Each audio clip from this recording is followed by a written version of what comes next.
साहिर जल्दी जल्दी shopping mall से निकला था। दरवाजे से बाहर निकलते ही एक लड़की से टकरा गया।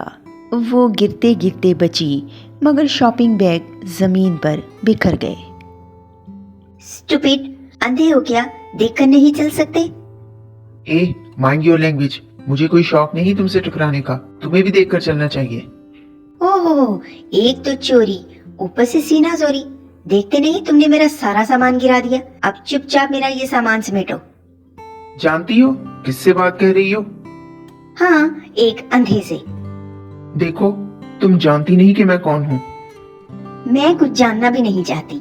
जल्दी ही ये सब उठाओ, वरना मैं शोर मचाकर सबको जमा कर लूंगी। साहिर ने अपने मुलाजिम को बुलाया। वो जल्दी में था, इसलिए बहस को ख़त्म करना चाहता था, वरना वो भी किसी से हार मानने वाला नहीं था। साहिर के हुक्म के मुताबिक उसके मुलाजिम ने सारा सामान उठाया और ईशा की गाड़ी में रख दिया। ईशा के करीब से गुजरते हुए उसको घूरा और वार्निंग के अंदाज में बोला, देख लूंगा तुम्हें। देख लूंगा। ये कहकर दोनों अपने अपने रास्ते चल दिए। ईशा के वालिद यूसुफ अली एक स्कूल टीचर थे। उनके 2 ही बच्चे थे। सबसे बड़ा बेटा रेहान और ईशा उससे छोटी थी। ईशा बचपन से ही बेहद बातूनी, तेज दिमाग और शरारती थी। जो भी इसकी मीठी बातें सुनता, बेख्तियार उसे उस पर प्यार आ जाता। यूसुफ अली की उसमें जान थी। ज़्यादा बोलने पर नजमा बेगम, उसकी मामा, उसको डांट देती, मगर यूसुफ साहब फ़ौरन उसकी हमायत के लिए तैयार रहते।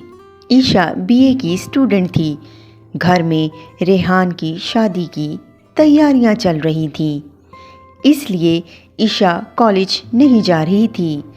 जैसे ही वो डाइनिंग टेबल पर पहुंची तो सबको अपना मुंतज़िर पाया। हाय एवरीवन, खाना नहीं खाया आपने अभी तक? हाँ, जैसे आपको पता ही नहीं कि जब तक आप मौजूद ना हो कोई खाना ही नहीं खाता। भाई, आप इतना गुस्सा क्यों हो रहे हो? मैं तो नहीं कहती ना कि मेरा इंतजार करें। मगर फिर भी तुम्हारे बगैर खाना खा ही नहीं सकते हम। लेकिन आदत तो डालनी पड़ेगी सबको। कल जब इसकी शादी हो जाएगी तो क्या करेंगे? कुछ नहीं, क्योंकि मैं शादी करने ही नहीं वाली। सब यही कहते हैं, लेकिन कहने से कुछ नहीं होता। शादी तो होनी ही है एक दिन। बाबा, आप कह दे मामा से मैं कभी शादी नहीं करूंगी, इसलिए मुझे बार बार परेशान ना करें। ये कहकर ईशा वहां से गुस्से में चली गई। मामा, जब उसको नहीं पसंद तो आप उसके सामने उसकी शादी का जिक्र ना किया करें। उसे अभी पढ़ने दें, जब वक्त आएगा तब देखेंगे। इसलिए आप फिक्र ना करें। रेहान ने नजमा बेगम को तसल्ली दी तो वो मुस्कुरा दी। Sir, coffee. इडियट, इतनी देर लगती है कॉफी लाने में? Sorry sir. साहिर को गुस्से में देखकर उसकी दादी बोली, बेटा, क्यों इतना गुस्सा कर रहे हो? पहले ये बताइए, आप आज पार्क क्यों नहीं गई? नहीं, आज मेरा मन नहीं कर रहा। क्यों मन नहीं है? उठिए, जल्दी चलिए। आज रहने दो ना बेटा। क्यों, आज में क्या खास बात है? चलें, मैं लेकर चलता हूँ। साहिर दादी को गाड़ी में बिठाकर पार्क ले आया। साहिर 7 साल का था जब उसने अपने वालिदैन को खो दिया था। होश संभालते ही उसने अपने वालिद का बिजनेस संभाल लिया था। वालिदैन को खो देने के बाद दादी ही उसके लिए सब कुछ थी। इसलिए जब से दादी को हार्ट अटैक हुआ था, वो बहुत मोहतात हो गया था। मुलाजमों की पूरी फौज होने के बावजूद वो खुद दादी की हर पल की खबर रखता था। दवाई हो या खाना, ज़रा सी कोताही हो जाती तो मुलाजमों की शामत आ जाती। बिल्कुल हिटलर लगते हो तुम कभी कभी। आपको तो ख्याल नहीं अपना, इसलिए मुझे हिटलर बनना पड़ता है। एक दिन ना जाऊं तो क्या हो जाएगा? रोज बिला नागा जाएंगी तो क्या हो जाएगा? ये सुनकर दादी हंस पड़ी। दादी को पार्क उतार कर वो खुद गाड़ी को बैक करने लगा। गाड़ी को बैक करते करते पीछे से आती गाड़ी उसे दिखाई न दी और दोनों गाड़ियां आपस में टकरा गईं और वो बाहर निकला। Are you mad? दिमाग खराब है क्या तुम्हारा? गाड़ी चलानी नहीं आती तो क्यों चला रहे हो? 1 मिनट, तमीज से बात करो। मैंने कोई जानबूझकर नहीं किया। फिर वही तुम हमेशा मुझे ही हिट क्यों करते हो? दूसरा कोई नजर नहीं आता क्या तुम्हें? मुझे क्या पता था कि पीछे तुम्हारी गाड़ी है। देखो क्या हाल कर दिया तुमने मेरी गाड़ी का। साहिर ने टूटी हुई हेडलाइट को देखते हुए पैसे निकालकर उसकी तरफ बढ़ाए और बोला, ये ले लो और ठीक करवा लो। पागल आदमी, तुम्हें शर्म नहीं आती? गलतियां करते हो और पैसे दिखाते हो। मुझे मेरी गाड़ी ठीक करके दो अभी। मैं कोई मैकेनिक नहीं हूँ। एड्रेस दे दो, गाड़ी पहुँचा दूंगा। वाह, अपना एड्रेस दे दूं ताकि तुम मुझे घर आकर परेशान करो, गुंडे कहीं के। तुम खुद को समझती क्या हो? कब से बकवास किए जा रही हो? लड़की हो इसलिए लिहाज कर रहा हूँ, वरना। बकवास बंद करो। एक तो चोरी, ऊपर से सीना चोरी। 1 मिनट, अभी बताता हूँ। बीच में टोककर वो आगे बढ़ा और एक जोरदार लात मारकर दूसरी हेडलाइट भी तोड़ दी। हाँ, ये क्या किया तुमने? इसे कहते हैं जानबूझकर करना। अब तक बिना गलती के सुन रहा था, अब तुम जो चाहो बोल सकती हो। पागल, स्टूपिड मैन, इसे ठीक कर लो वरना जेल जाओगे। अब ना सॉरी बोलूंगा और ना कुछ ठीक करूंगा। Go to hell. वो गाड़ी में बैठकर वहां से निकल गया और ईशा उसे रोकती रह गई। अल्लाह करे तुम्हारी गाड़ी पहाड़ से गिर जाए, दोबारा मिले ना तो समझ लेना कि तुम तो गए, इडियट। ईशा गुस्से में बोलते हुए रह गई और दादी के पास पहुंची। कैसी है दादी? पहले ये बताओ, इतनी लेट क्यों आई हो? आ रही थी दादी, मगर रास्ते में छोटा सा एक्सीडेंट हो गया। एक्सीडेंट? खैर तो है ना बेटा? जी हाँ, बस कुछ कम अकल लोग होते हैं, गाड़ी चलानी आती नहीं, बस शौफ करने के चक्कर में लोगों को परेशान करते हैं। अगर वो आदमी दोबारा मुझे दिख गया ना तो बस फिर देखना। खैर आप ये बताएं, आपने चेकअप करवाया डॉक्टर से? हाँ, 2 दिन पहले ही करवाया है। क्या कहा डॉक्टर ने? सब ठीक है ना? हाँ, सब ठीक है। डॉक्टर तो यही कह रहा था। आप फिक्र ना करें, बिल्कुल ठीक हो जाएंगी। मुझे अपनी फिक्र कब है बेटा? मुझे तो साहिर की फिक्र है। जरा सा बीमार हो जाऊं तो परेशान हो जाता है। मेरे बाद कोई भी नहीं उसका जो उसका ख्याल रखे। माँ बाप तो बचपन में ही खो चुका है। हाँ, बस मैं चाहती हूँ अपने जीते जी कोई अच्छी सी लड़की देखकर शादी कर दूं ताकि सुकून से मर सकूं। ऐसा क्यों कह रही हैं दादी? शादी की बात है तो कर दीजिए ना। बस यही बात तो वो मानता नहीं, गुस्सा हो जाता है। ऐसे कैसे नहीं मानते? आप इनकी दादी हैं, लगाइए कान के नीचे दो, फिर देखते हैं कैसे गुस्सा करते हैं। हो सकता है उन्हें कोई लड़की पसंद हो इसलिए डाह रहे हो। अरे नहीं, ऐसी बात नहीं। ऐसा होता तो वो सबसे पहले मुझे बताता।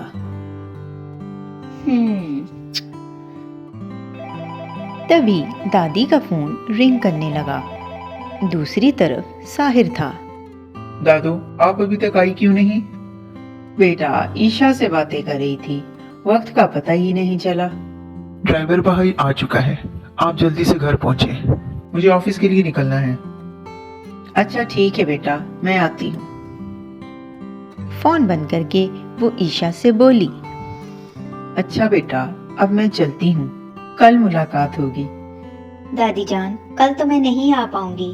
आपको पता है ना, शादी में चंद ही दिन रह गए हैं। और हाँ, आप शादी में जरूर आइएगा। हाँ बेटा, तुम्हारे वालिद घर आए थे दावत देने, मैं तो जरूर आऊंगी। साहिर से भी कहूंगी, ठीक है?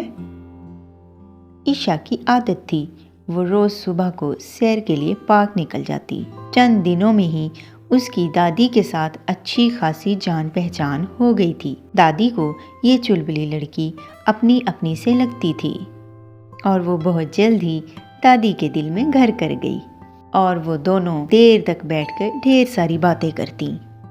दादी घर पहुंची तो साहिर इनका इंतजार कर रहा था। कितनी देर लगा दी दादू आपने? बताया तो था, ईशा के साथ थी, और हाँ, संडे को उसके भाई की शादी है, तुम्हें भी चलना है। जी दादू। साहिर, मेरा भी अरमान पूरा कर दो। कैसा अरमान? शादी का, और कौन सा। दादू प्लीज, मुझे अभी शादी नहीं करनी। क्यों नहीं करनी? तेरे सारे दोस्तों की शादी हो गई, बस तुम ही रह गए हो। कोई लड़की पसंद है तो मुझे बताओ, मैं आगे बात करती हूँ ना। मेरी प्यारी दादू, मुझे कोई लड़की पसंद नहीं। मेरी नजर में एक लड़की है। कौन? है कोई, मिलेगा उससे? हरगिज नहीं, अगले 4-5 साल इंतजार करें, शायद मिल लूं। मुझे इस तरह परेशान करके तुझे क्या मिलेगा? दादू, नो इमोशनल ड्रामा प्लीज, मैं चलता हूँ, दवाई लेना मत भूलना, ओके? ये कहकर साहिर तेजी से ऑफिस के लिए निकल गया और दादू उसे देखते ही रह गई। कुछ दिन बाद ईशा के भाई की शादी का फंक्शन था। शादी के फंक्शंस चल रहे थे। दादी की तबीयत खराब होने की वजह से वो नहीं आ पाई थी, मगर साहिर को उन्होंने भेज दिया था। पहले वो रेहान से ही मिला। Hello, congratulations, thanks for coming mister Sahir. Function इख्तिताम पर था, तभी दोनों एक साथ एक कोने में बैठ गए। रेहान ने उसे सिगरेट का पैकेट आगे करते हुए उसे ऑफर किया। नो थैंक्स, मैं सिगरेट नहीं पीता। हैरत है, आप इतनी ऊंची सोसाइटी में रहते हुए सिगरेट नहीं पीते। भाई, मैं इन बेकार चीजों को अहमियत देकर इनका गुलाम नहीं बन सकता। You are right Sahir, I am agree with you. वाकई ये आते वक्त के साथ साथ कमजोरियां बन जाती हैं। तभी यूसुफ अली वहां आ गए। साहिर, ये मेरे अब्बू हैं। Hello uncle. हेलो बेटा, इनको भला कौन नहीं जानता। बेटा, आपके वालिद हमारे स्कूल के ट्रस्टी थे। एक दो बार उनसे मुलाकात हुई है, बहुत ही नेक दिल इंसान थे। Nice to meet you uncle. बेटा, आपकी दादी नहीं आई? दरअसल दादी आना चाह रही थी, मगर उनकी तबीयत कुछ ठीक नहीं थी। अच्छा अच्छा अच्छा, चले मैं जरा मेहमानों को सी ऑफ कर लूं। Yes uncle, why not. ये कहकर यूसुफ अली वहां से चले गए। तभी साहिर बोला, ओके रेहान, मैं चलता हूँ। अरे, थोड़ी देर और रुकते ना। नहीं, वो एक्चुअली मुझे कल सुबह 7 बजे की फ्लाइट से न्यूयॉर्क के लिए निकलना है और मैं ऑलरेडी काफी लेट हो चुका हूँ। Okay, thanks again for coming. Rehan से मिलकर वो जल्दी जल्दी पार्किंग एरिया में आया। मोबाइल देखता देखता आगे बढ़ने लगा था कि गिफ्ट बैग संभालती ईशा से टकरा गया। गिफ्ट बैग उसके हाथ से नीचे गिर गए। ओह गॉड, नॉट अगेन। ओह तुम! मैं कैसे भूल सकती कि ये तुम ही होगे, क्योंकि सारी दुनिया में एक तुम ही तो हो, मेरे वाहिद दुश्मन। यू नो व्हाट, अब तक तो मुझे शक ही था, लेकिन आज यकीन हो गया कि तुम वाकई अंधे हो। देखो, मुझसे पैसे लेकर अपनी आंखों का इलाज करवा लो और मेरी जान छोड़ो। साहिर सुकून से ईशा की बातें सुनता रहा। अब उल्लू की तरह क्यों घूरे जा रहे हो? लड़की, कुछ नहीं तो कम से कम इस बात का ही लिहाज कर लिया करो कि मैं तुमसे बड़ा हूँ। या तुम्हें बड़ों की इज्जत करना आता ही नहीं? आता है, लेकिन जब वो इज्जत करने के लायक हो, तुम्हारी तरह हाथ धोकर किसी के पीछे ना पड़ा हो। तुम्हें ऐसा क्यों लगता है कि मैं तुम्हें फॉलो कर रहा हूँ? ये तो इत्तेफाक से। इत्तेफाक? तुम चाहते क्या हो? क्यों बार बार मुझे परेशान कर रहे हो? मेरे पास तुमसे बहस करने के लिए फालतू टाइम नहीं है। तुम यूं नहीं जा सकते मिस्टर, ये उठाओ सब। अगर ना उठाऊं तो तुम्हारे लिए बहुत बुरा होगा। अच्छा ठीक है, जो करना है कर लो। खुश? इस बार तुम नुकसान की भरपाई किए बगैर यहाँ से नहीं जा सकते। भरपाई? भरपाई कर देता अगर तुम में बात करने की तमीज होती, मगर अफसोस तुम इस काबिल नहीं हो। ये कहकर साहिर तेजी से गाड़ी में बैठ गया।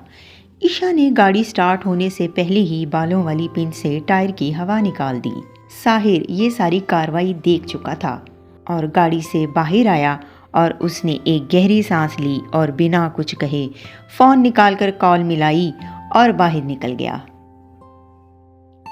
अगले 15 मिनट में इसका ड्राइवर गाड़ी ले आया। ये कीज लो और गाड़ी ठीक करवा के घर ले आओ। ये कहकर साहिर गाड़ी में बैठकर निकल गया। पूरा रास्ता वो उसे ही सोचता रहा। पता नहीं किस किस्म की लड़की है, मजाल है कभी ये सोच ले कि वाकई गलती से कुछ हुआ है। मैं इसको फॉलो करूंगा। खुद को मिस वर्ल्ड समझती है क्या? उसकी नजर में ईशा का खूबसूरत सरापा घूमा। उसकी आंखें बहुत खूबसूरत हैं वैसे। ये सोचकर वो मुस्कुरा दिया, लेकिन अगले ही लम्हे मुस्कुराहट गायब हो गई। मैं उसके बारे में ये सब क्यों सोच रहा हूँ? माय गॉड, हर बार इस लड़की से ही सामना क्यों होता है? जब देखो अच्छी खासी बेइज्जती कर देती है। बंदा कुछ कह भी नहीं सकता। एक तो खुद की गलती है, ऊपर से लड़की जात है। थप्पड़ खाते ही खुदा को प्यारी ना हो जाए। एक बार मुझे मौका मिल जाए उसे कुछ कहने का, सारी कसर एक साथ पूरी कर लूंगा। वो भी याद करेगी कि किससे पाला पड़ा था। खुद से बातें करता करता वो घर पहुंच गया। दादो, कैसी हैं आप? ठीक हूँ बेटा, तुम बताओ, शादी में गए थे? जी हाँ, वहीं से आ रहा हूँ। अच्छा, ईशा से मिले? नहीं दादो, मगर मैं रेहान और इसके अब्बू से मिला हूँ। अच्छा, काश के ईशा से भी मिल लेते। खैर, कैसे हैं वो लोग? बहुत अच्छे हैं। आपका भी पूछ रहे थे, घर आने की दावत भी दी है। काश कि मैं भी जा पाती तो उन सब से मुलाकात भी हो जाती। ठीक है, तुम जाओ, रात बहुत हो रही है और सुबह तुम्हें जाना भी तो है। कब तक वापस आओगे? 2-3 दिन लग जाएंगे दादो। ठीक है, शब बखैर। गुड नाइट दादो। साहिर गुड नाइट बोलकर बाहर आ गया। ऐसे ही दिन गुजरते गए। साहिर ना चाहते हुए भी उस लड़की के बारे में सोचे जा रहा था। वो उसके साथ बार बार टकराने और होने वाली बहस के बारे में सोच रहा था।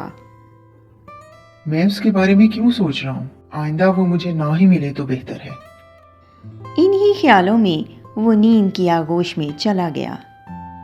अगले दिन संडे था। देर तक सोने के बाद वो दादो के पास चला आया, जो बेड पर आराम कर रही थी। क्या दादो, आप आराम कर रही हैं? आपको मेरी कोई परवाह है कि नहीं? क्यों, क्या हुआ बेटा?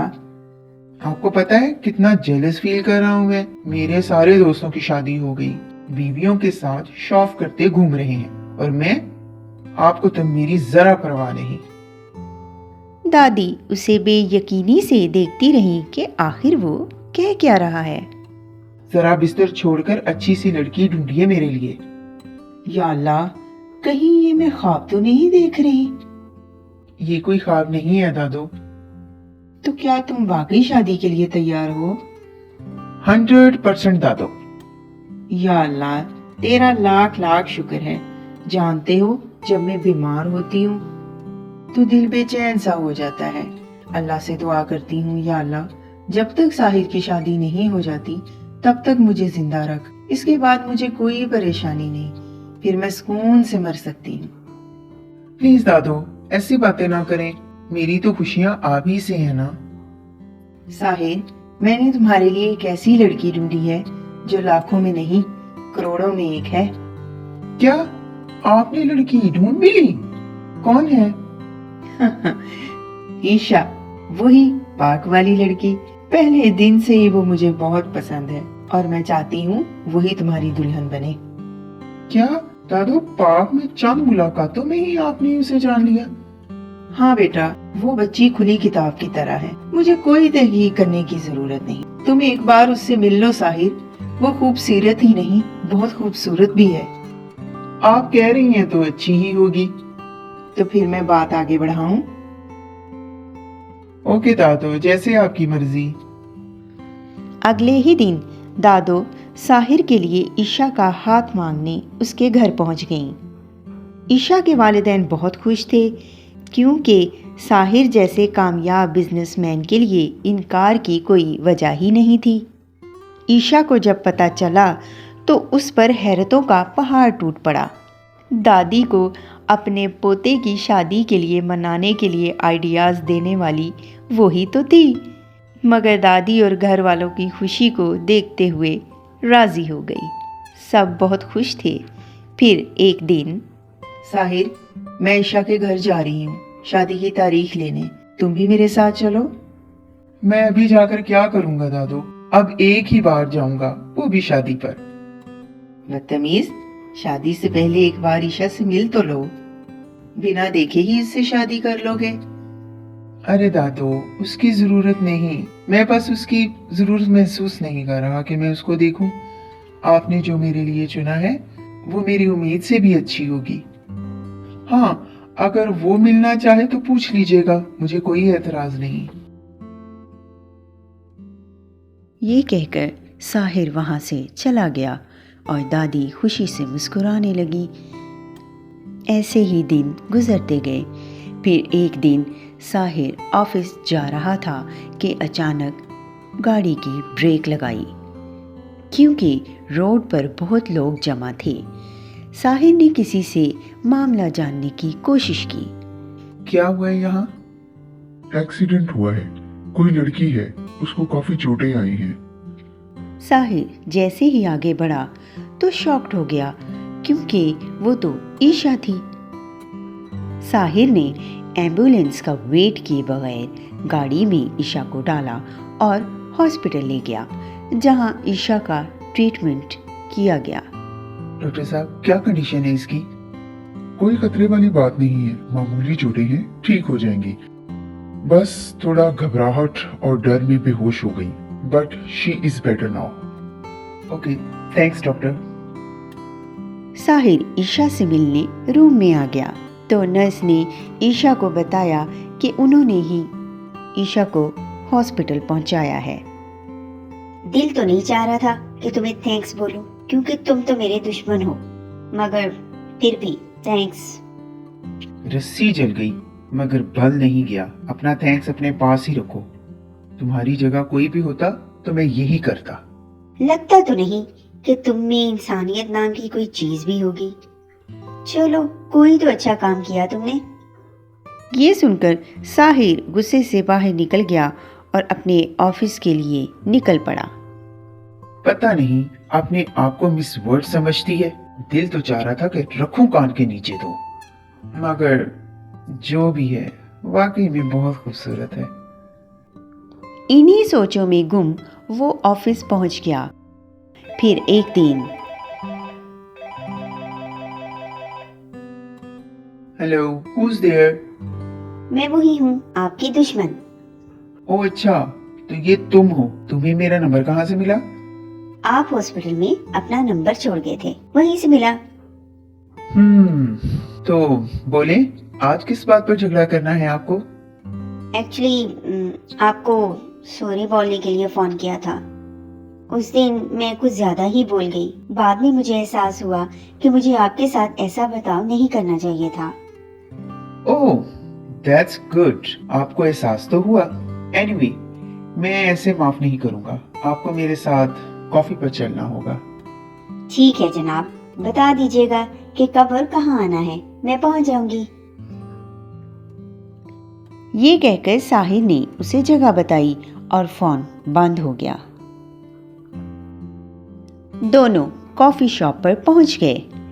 जी, तो मैडम आपको अपनी गलती का एहसास हो ही गया। वैसे मैंने भी आपके साथ कुछ अच्छा नहीं किया था, सो आई एम सॉरी। सही कहा, अच्छा तो बिल्कुल नहीं किया। हर बार मेरा इतना नुकसान किया, मेरी गाड़ी की हेडलाइट्स तोड़ दी और घर वालों से अलग डांट खाना पड़ी। ओह हेलो मैडम, वो बाय चांस हुआ था। बाय चांस मेरी गाड़ी आपकी गाड़ी को हिट कर गई। जानबूझकर तो मैंने एक ही तोड़ी थी ना। अच्छा, और जो मेरे गिफ्ट्स टूट गए थे उसका क्या?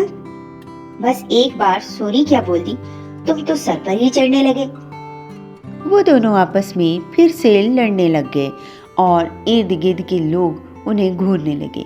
जब साहिर ने ये देखा तो बोला, ओके ओके, कूल डाउन। हम लोग आज यहाँ लड़ने नहीं आए। अच्छा पापा, सॉरी, मेरी भी गलती है। आप खुश?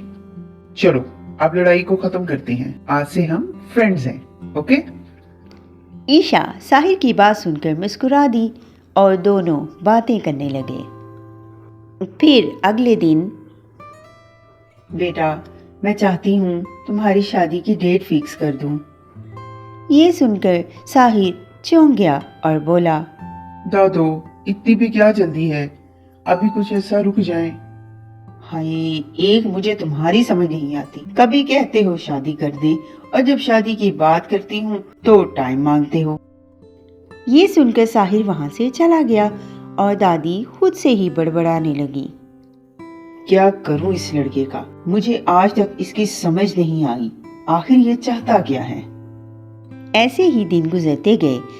साहिर उस लड़की के बारे में ज्यादा ही सोच रहा था। वो जान चुका था कि वो उससे मोहब्बत करने लगा है। उधर ईशा का भी यही हाल था। वो भी साहिर के बारे में सोचने लगी थी। फिर एक दिन हम इतने दिनों से एक दूसरे को जानते हैं, मगर कैसी अजीब बात है कि मैंने तुमसे तुम्हारा नाम तक नहीं पूछा। क्या करोगे नाम जानकर? सच कहूँ तो बुरा तो नहीं मानोगी? हाँ हाँ बोलो। सच तो ये है कि मुझे लगता है मैं तुमसे मोहब्बत करने लगा हूँ। पता नहीं कब कैसे, ये तो मैं भी नहीं जानता, मगर हाँ ये सच है, मैं तुम्हारे बारे में सोचने लगा हूँ। ये सुनकर ईशा चौंक गई और बोली, ये क्या कह रहे हैं? अब ये मुमकिन नहीं। क्यों मुमकिन नहीं? इसलिए मुमकिन नहीं कि मेरी शादी फिक्स हो चुकी है और मैं अपने पेरेंट्स के खिलाफ नहीं जा सकती। सच पूछो तो शादी मेरी भी फिक्स हो गई है, मगर इससे क्या फर्क पड़ता है? फर्क पड़ता है, मेरे पेरेंट्स की इज्जत का मामला है। साहिर ईशा की बात सुनकर सोच में पड़ गया और बोला, ट्राई तो करके देखो, मुझे उम्मीद है तुम्हारे पेरेंट्स मान जाएंगे। ये सुनकर ईशा खामोश हो गई। फिर अगले दिन ईशा ने अपनी मामा से बात की। मामा, मुझे ये शादी नहीं करनी। शादी क्यों नहीं करनी? तुम्हारी मर्जी जानकर ही हमने सब कुछ तय किया है। आप कह रही हो शादी नहीं करनी? दिमाग ठीक है तुम्हारा? मामा, आपको नहीं लगता आप जल्दी कर रही हैं? अरे काहे की जल्दी? कल तक तो सब ठीक जा रहा था, आज क्या हो गया? बैठे बिठाए तुम्हें लगा कि सब जल्दी और गलत हो रहा है। ये कोई मजाक नहीं है ईशा। तुम्हारे पापा जुबान दे चुके हैं, डेट फिक्स हो चुकी है। अपना दिमाग ठीक रखो और ये उल्टा सीधा सोचना बंद करो। आइंदा मैं ऐसी कोई फिजूल बात ना सुनूं, समझी? ये कहकर मिसेस यूसुफ वहां से चली गईं और ईशा बेबसी की हालत में उन्हें देखते रह गई, क्योंकि अब कुछ नहीं हो सकता था। उधर साहिर अपनी दादी को मनाने की कोशिश करने लगा। दादो, अगर मैं कहूँ कि ईशा से भी अच्छी एक लड़की और है तो? बेटा, ऐसा हो ही नहीं सकता। मेरी ईशा से बढ़कर तो कोई भी नहीं है। मगर तुम क्यों ऐसे कह रहे हो? दादो, मैं कहीं और शादी करना चाहता हूँ। साहिर, अब ये क्या नया ड्रामा है? तुम मुझे हमेशा यही कहते रहे कि कोई लड़की नहीं है। अब जब सब तय हो गया तो तुम ये सब बता रहे हो। देखो साहिर, मुझे मजीद तकलीफ मत दो। ईशा एक बेहतरीन बीवी साबित होगी। तुम मेरी पसंद पर भरोसा रखो। वो बहुत अच्छी लड़की है, तुम्हें बहुत खुश रखेगी, मेरा यकीन करो। साहिर अब मजीद अपनी दादी को परेशान नहीं कर सकता था। उसने अपनी किस्मत का लिखा मान लिया और अपनी मोहब्बत के हाथों हार गया, क्योंकि दादी की खुशी में ही उसकी खुशी थी। यूं ही दिन गुजरते गए। दोनों ने इसे किस्मत का लिखा समझकर समझौता कर लिया और अपने बड़ों की इज्जत का ख्याल करते हुए अपनी शादी के लिए राजी हो गए। मगर वो इस बात से बेखबर थे कि किस्मत किस तरह इनको मिलाने वाली है। आखिर शादी का दिन आ ही गया। निकाह के बाद साहिर जब दुल्हन के साथ बिठाया गया तो दोनों एक दूसरे को देखकर चौंक गए। तभी ईशा बोली, तुम डोंट टेल मी कि तुम वही साहिर हो। ओ हेलो, मैं वही साहिर हूँ। ओह गॉड। ओह गॉड, तुम मुझे कॉपी कर रहे हो? मैं तुम्हें कॉपी क्यों करूंगा? मैं तो खुद शॉक्ड हूँ कि तुम मेरी बीवी हो। मुझे नहीं पता था कि किस्मत हमें ऐसे मिलवाने वाली है। उफ, हॉस्पिटल में नंबर के साथ जब मैंने तुम्हारा नाम देखा तब मैंने सोचा कि दुनिया में और साहिर भी तो हो सकते हैं, मगर दुनिया इतनी छोटी होगी ये तो मैंने सोचा भी नहीं था। अच्छा, अब इसमें मेरी कोई मिस्टेक नहीं। अब यहाँ ना लड़ना शुरू कर देना, घर चल के लड़ेंगे ना, क्या ख्याल है? ये कहकर साहिर और ईशा खुशी से हंस पड़े।